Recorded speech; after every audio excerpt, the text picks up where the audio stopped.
Said my family was a merchant in Osaka for 6 generations, but our family lost everything in March 1945 at the end of the war. Yes. So we lost everything.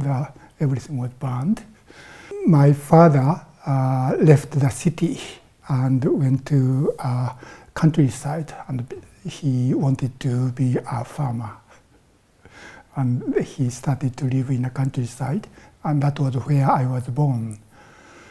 But because my parents had 5 children, it's really difficult to raise 5 children in that small place. So he returned to the city and worked for a small company. And when I became a teenager, when I had to think about my future, my father said, because we lost all the wealth, property, so I was free.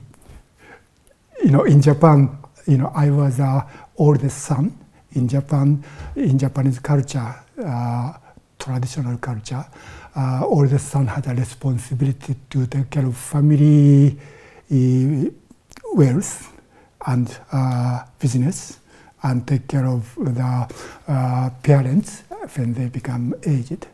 But he said, my father said, I was free because I have nothing to take care of. I had to think about what I should do. And at that time, that was middle of 60s. There are so many problems within Japan and in this world.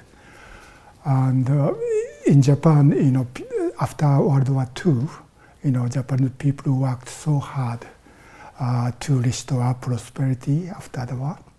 They worked so hard to make money, and I didn't like that. In the 60s, Japan become rich country, and they started to build Shinkansen, the bullet train line, and highways between Tokyo and Osaka. I lived in the city in Osaka. And before that, when I was a child, I could swim in the river, I could, play in the rice field and woods. But swimming in the river was prohibited before I became a teenager because of that pollution. So that, to me, that kind of so-called progress or development is a destruction. So I didn't like that. And also because of that economy, Japanese school system was very competitive.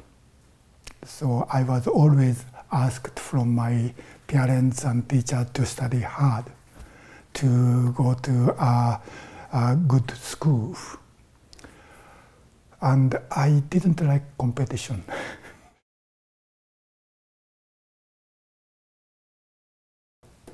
Around that time, I started to have a question why I have to study so hard at school, and why Japanese people had to work to make money. And that, to me, that is destruction of nature and traditional culture. That was the point. I think I was like about 15 or 16 years old, high school student. I started to read books about philosophy or novels or history, science, to understand why I have to live in this way. And the more I read books and thought, I had deeper question. What is the meaning of life? And I thought, unless we find the meaning of life, I cannot make any right decision to do in my future, for my future. I started to hate school life, studying in the school, to memorize everything and get a high mark for the examination and go to a prestigious university. I often escaped from classroom and read books in the library. And I wanted to know the meaning of life, meaning of what is happening in human society. My the question became deeper and deeper, and I reached the point that I believe there's no meaning in human life, because meaning is something we create. Human life, human beings create, or in a sense produce or find. That is a kind of human reaction to the world. So, before human was appeared in this world, there's no meaning. And to me, meaninglessness is more real. Meaning in human world is kind of a fiction. That is what I found. And I wanted to live being free from that kind of fictitious, human culture or civilization. Around the same time, a friend of mine, one of my classmates, had someone who practiced Zen in his family. And he stayed at a Zen temple in Kyoto. At that temple, Sawaki Kodo Roshi and Uchiyama Roshi lived and practiced with lay people. And that was 1965. In that year, my teacher, Uchiyama Kosho Roshi, published his first book. And when my friend came back from that temple, he allowed me to read that book. That was the first time I encountered Buddhist teaching, Buddhist or Zen teaching, and also my teacher's way of life. And when I read the book, somehow I wanted to become his disciple. That means I wanted to live like him.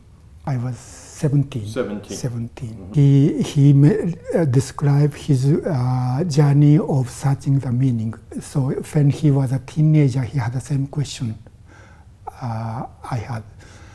And he studied Western philosophy at university, undergraduate and graduate school, to find what is the truth or meaning of life.